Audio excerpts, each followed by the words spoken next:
Hello dear students, welcome to our channel educational goal. और आज के इस वीडियो में हम क्लास 11th इंग्लिश के सारे इम्पोर्टेंट क्वेश्चंस जो अभी त्रैमासिक एग्जाम में आने वाले हैं उनको डिस्कस करेंगे और उनके आंसर्स भी देखेंगे। तो वीडियो के अंत तक बने रहना है। और इससे पहले मैंने आपके प्रीवियस पेपर जो कि 11th क्लास का था उसको पूरा सोल्व कर दिया था। जिन्होंने नहीं देखा है देख लेना, ये उसके बाद का वीडियो है जिसमें हम सारे क्वेश्चन आंसर डिस्कस कर रहे हैं। तो देखिए क्या है, क्वेश्चन नंबर 10 से आपको क्वेश्चन आंसर आते हैं। तो देखिए जरा पहला क्वेश्चन क्या है। When was the link of the friendship between the author and his grand mother snapped. कि लेखक और उसकी दादी के बीच जो दोस्ती की जो लिंक थी, कड़ी थी, वो कब टूटी, है ना। तो देखिए जरा इसमें क्या लिखेंगे हम। The link of friendship between the author and his grand mother was snapped when he was given a separate room. कि जब लेखक को एक सेपरेट रूम दे दिया गया तब उनकी जो कॉमन लिंक थी फ्रेंडशिप की, वो क्या थी, रूम थी, तो वो टूट गई, है ना। क्योंकि जब अलग रूम मिल गया तो दादी अब अलग रूम में रहती है और लेखक अलग रूम में रहता है, तो जो दोस्ती थी वो, उसकी जो कड़ी थी वो क्या थी, वो रूम था। तो अब दोस्ती टूट चुकी थी। अगला क्वेश्चन है, which island did they find near by using their charts.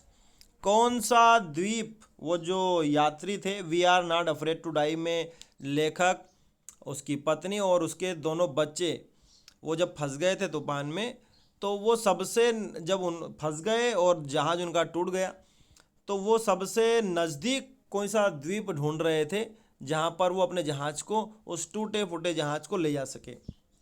तो उस द्वीप का नाम क्या है। तो उस द्वीप का नाम है Ile Amsterdam. In the story we are not afraid to die the crew finds the island of Ile Amsterdam near by using their charts. Ile Amsterdam is a small island in the southern Indian Ocean. कि एक छोटा सा द्वीप है और किसमें है ये, दक्षिणी हिंद महासागर में ये मौजूद है। अगला क्वेश्चन है, हु वाज टूटेन खामून। टूटेन खामून कौन था। तो टूटेन खामून मतलब किंग टूट। तो king Tut was the last heir of powerful family that ruled Egypt for centuries. कि जो टूटेन खामून या किंग जो टूट था वो अंतिम राजा था एक बहुत ही शक्तिशाली परिवार का, जिसने कई साल इजिप्ट पर शासन किया, मिस्र पर शासन किया। अगला है, who were other two crew man that accompanied the journey. वो कौन से दो सहयात्री थे जिन्होंने यात्रा करी लेखक और उसके परिवार के साथ में उस जहाज में। तो देखिए दो आदमी भी उसने लगाए थे। जब उसने इंडियन ओशियन में कदम रखा तो दो आदमी उसने लगाए जिनको और नॉलेज था, लेरी विजिल और हब सेलर। ये दो आदमी और बढ़ा लिए उन्होंने, ठीक है। अगला क्वेश्चन है, what did grand mother use to feed village dogs and why. कि लेखक की दादी जो गांव के कुत्ते हैं उन्हें क्या खिलाती थी और क्यों खिलाती थी। तो देखिए जरा, the grand mother use to feed the village dogs stale chapatis. बासी रोटियां वो खिलाती थी क्योंकि वो बहुत ही एक, she was animal lover and cared for all living creatures. उसको जानवरों से प्यार था, मतलब ऐसा हम कह सकते हैं। ऐसी कोई बात चैप्टर में नहीं आई है, लेकिन वो पुरानी है, पुराने ज़माने के, तो सभी जीवधारियों का ख्याल रखती है, तो एनिमल लवर कह सकते हैं हम। और उसको सभी लिविंग क्रिएचर्स की चिंता है। जैसे गांव में थी तो वो कुत्तों को रोटी देती थी, शहर में आ गई तो चिड़ियों को दाना देती थी, है ना। आगे देखते हैं, what name did Amenhotep four change to. कि एमेनाटॉप फॉर ने अपना नाम क्या बदल लिया। तो देखिए, Amenhotep four change is name to Akhenaten. उसने अपना नाम आखेनेटन कर लिया, meaning the servant of Aten early in his rain.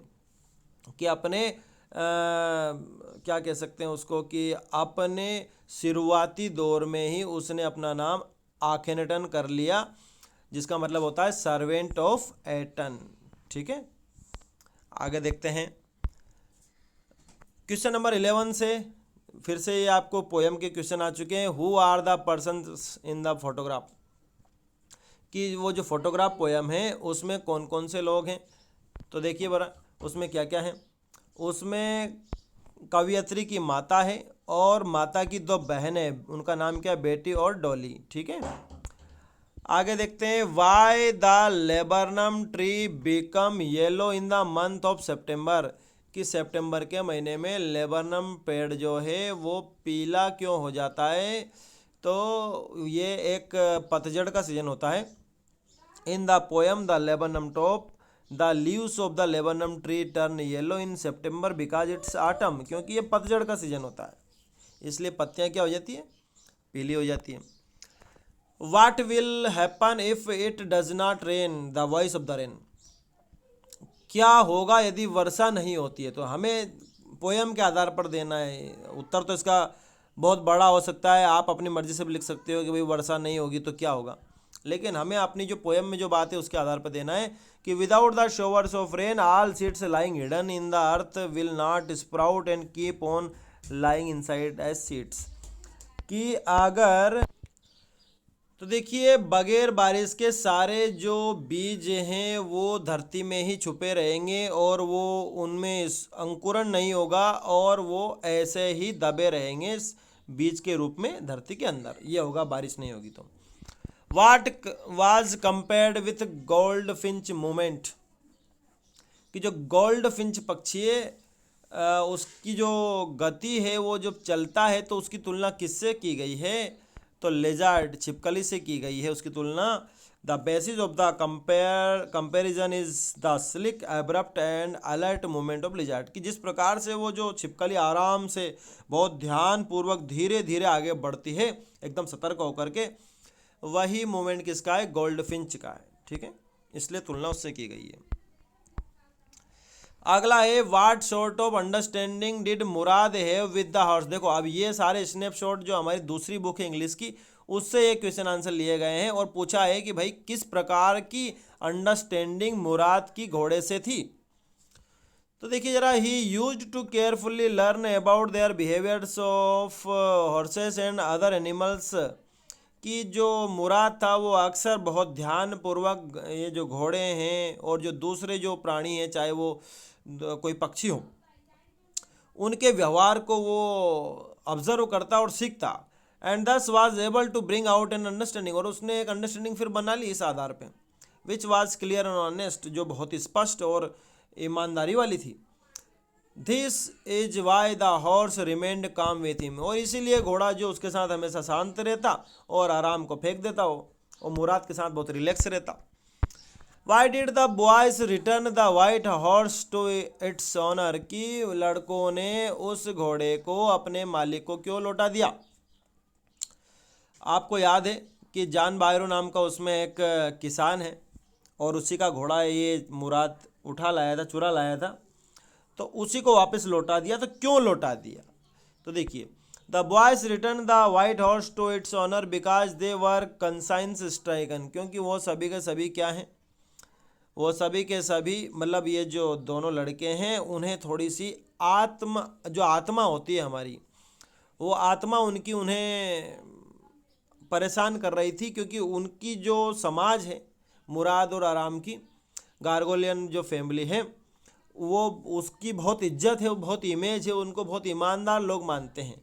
लेकिन अब उन्होंने घोड़ा चुरा लिया तो उन्हें लगता है कि ये बहुत गलत हुआ, तो उनकी अंतरात्मा जो है वो उनसे कह रही है, this means that they felt guilty for taking the horse without permission. इसका मतलब ये है कि वो बहुत ही गिल्टी महसूस कर रहे हैं, बगैर परमिशन के घोड़ा ले आए, इसलिए उन्होंने लौटा दिया। अगला है, why had the author come to visit Mrs Dorling, कि लेखिका क्यों मिलने गई थी मिसेस डॉलिंग के घर पर। The author visited Mrs Dorling because she believed she could find her mother's belonging there.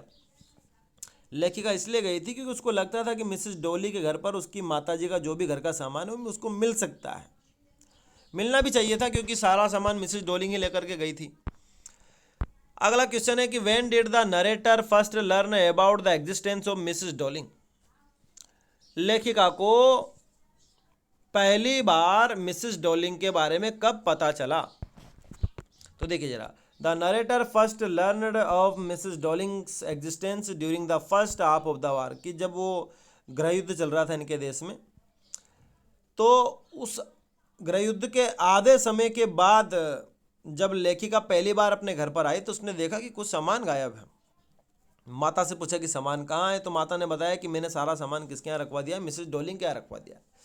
She had come home for a few days and it struck her immediately that something had change in the rooms, various things were missing. ये वही बात कि जब वो घर पर कुछ दिन के लिए आई थी तो उसको अचानक से दिमाग में आया कि कुछ तो कमरों में बदलाव हुआ है, बहुत सारी चीज़ें उसको क्या दिख रही है, मिसिंग दिख रही है। मिसिंग मतलब गायब दिख रही है। अगला क्वेश्चन, हमारे जो सारे क्वेश्चन है अब वो 75 वर्ड्स के हैं, और यहाँ पर पहला प्रश्न हमारे जो हॉर्नेबिल टेक्स्ट बुक है उससे है। Describe the authors grandmother. लेखक की दादी का वर्णन, लेखक की दादी कैसी थी। The writer's grandmother was a very old woman, बहुत वृद्ध महिला थी। She was religious minded and noble hearted, बहुत ही आध्यात्मिक धार्मिक महिला थी। In the house she always carried a rosary in her hands, घर में हमेशा वो माला जपती थी।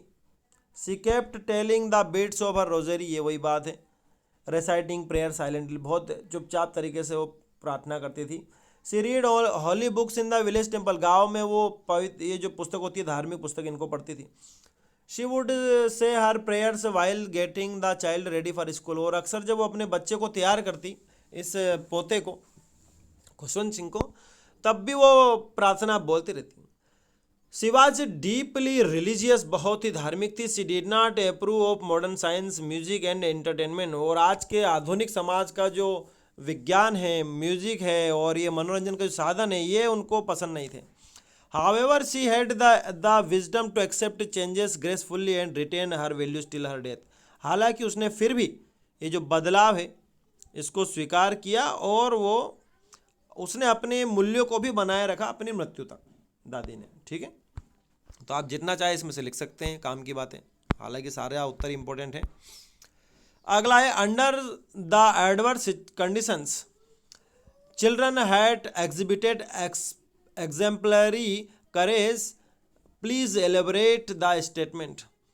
कि विपरीत परिस्थितियों में बच्चों ने अच्छी बहादुरी दिखाई, बहादुरी का प्रदर्शन किया, साहस का प्रदर्शन किया। इस उत्तर को आपको इस पाठ के आधार पर बताना है। We are not afraid to die. तो देखिए, the children were hopeful and gave the narrator moral support, कि बच्चे बहुत अभी भी होपफुल थे, उन्होंने मानसिक नैतिक बल प्रदान किया, सहयोग प्रदान किया, सपोर्ट दिया नरेटर को, कहानीकर्ता को। द चिल्ड्रन शोड मेच्योरिटी, उन्होंने, बच्चों ने ये दिखाया कि अब वो बड़े हो गए हैं, मतलब बड़े तो नहीं हुए लेकिन मानसिक तौर पर वो उन्होंने मेच्योरिटी दिखाई। His son expressed courage is how he was not afraid to die if they all were together. उसके बच्चे ने उससे कहा कि वो मरने से नहीं डरता अगर वो सब साथ में है तो। His daughter made him a card expressing her love and affection towards her parents and wrote a beautiful message.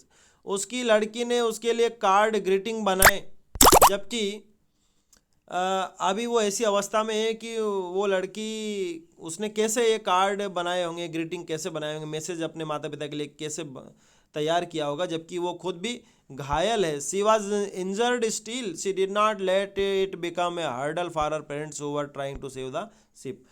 वो घायल है लेकिन फिर भी अपने माता पिता को कहाँ कहाँ उसको चोट लगी वो बता नहीं रही है। क्यों नहीं बता रही है? क्योंकि उसके माता पिता पूरे जहाज को बचाने में लगे हुए हैं। अगला क्वेश्चन हमारा 3 नंबर का, right A short note in 75 words about king टूट। किंग टूट के बारे में आपको एक नोट लिखना है। King Tut was इजिप्ट्स youngest ruler. King टूट जो था वो मिस्र का सबसे कम उम्र का राजा था। He became king at 9 year old and ruled until he was 19। 9 साल की उम्र में राजा बन गया और 19 साल तक उसने शासन किया। He changed Egypt's main god back to many traditional gods. उसने इजिप्ट के ईश्वर भी बदल दिए और जो पुराने जो ईश्वर थे उन्हीं को वो ले आया। हिज लाइफ एंडेड मिस्टीरियसली, और उसका अंत बहुत ही रहस्यमय तरीके से हुआ। वो कैसे मर गया किसी को नहीं याद। इन 1922 हिज टूम वाज फाउंड, 1922 में उसकी कब्र मिली। रिवीलिंग अमेजिंग ट्रेजर्स, और उसके साथ में बहुत सारा खजाना। This sparked world wide interest in ancient Egypt, और इसी की वजह से पूरे संसार का ध्यान प्राचीन मिस्र की तरफ आया। अगला है आपको पोयम का सेंट्रल आइडिया लिखना है, फोटोग्राफ। तो देखिए जरा, शर्ली टॉल्सन से पोयम है photograph is a tribute to her mother. कि शर्ली टॉल्सन जो कि इस कविता की लेखिका है, उन्होंने ये अपनी कविता अपनी माँ को श्रद्धांजलि के तौर पर अर्पित करिए। The poem describes 3 stages in the passage of time. इस कविता में 3 स्टेज है। पहली स्टेज तो ये है कि फोटोग्राफ ये दिखा रहा है कि उसकी माता खड़ी है बीच पर समुद्री किनारे पर, हॉलीडे मना रही है, 2 बहनें साथ में हैं, ठीक है। उसकी माता की उम्र उस समय 12 वर्ष है। दूसरा फेज जो कविता में वो क्या है, उस फोटो के 20-30 साल बाद की बात है। इसमें क्या हो रहा है, माता ने अपना बचपन का फोटो देखा और देखा कि उसको और उसकी बहनों को कैसे तैयार किया गया था उस दिन। और तीसरी जो स्टेज वो ये है कि कवियत्री अपनी माता को, अपनी मरी हुई माता को याद कर रही है और उसको पुराने दिन याद आ रहे हैं, ठीक है। तो ये 3 स्टेज हो गई। आगे बढ़ते हैं। वॉइस ऑफ द रेन का आपसे सेंट्रल आइडिया पूछा है, तो इसमें यही है कि the voice of the rain is a beautiful and powerful poem that explores the beauty and power of nature through the perspective of rain. कि कविता बारिश की आवाज़ एक बहुत ही बेहतरीन और प्रकृति किस प्रकार से अपना पावर और अपनी सुंदरता दिखाती है उसका एक उदाहरण है। The rain is a symbol of renewal and growth. कि बारिश प्रतीक है फिर से नएपन का, उन्नति का, है ना। और प्रकृति अपने आप को कैसे चक्रीय क्रम में फिर से ठीक कर लेती है उसका ये एग्जाम्पल है। बस ये इसका सेंट्रल आइडिया है, ठीक है। आगे, the address is a story of human predicament that follows war. कि द एड्रेस नाम की जो कहानी है वो मानवीय मनोदशा को व्यक्त करती है युद्ध के दौरान, कि क्या क्या नुकसान होता है युद्ध का। तो ये देखिए, the phenomenon of war brings a lot of suffering and for human beings. युद्ध सभी मनुष्य के लिए पीड़ा लाता है, इसमें मृत्यु और विनाश तो होता ही है, ये लोगों की भावनाओं, प्यार और सिंपैथी को भी मार देता है। The story address is based on theme. कहानी जो एड्रेस है वो इसी थीम पर बेस्ड है। इसमें जो माता जो है वो अपना बहुत सारा कीमती सामान अपनी एक परिचित के यहाँ रख देती है युद्ध के दौरान, कि चलो भाई मेरा घर टूट जाएगा, ये दूसरे पक्ष के लोग हैं, इनका घर शायद नहीं टूटेगा, तो इनके यहाँ सारा सामान रख देती हूँ। माता मर गई, कुछ समय बाद लेखिका अपनी माता का सामान उस महिला के घर पर लेने गई, है ना।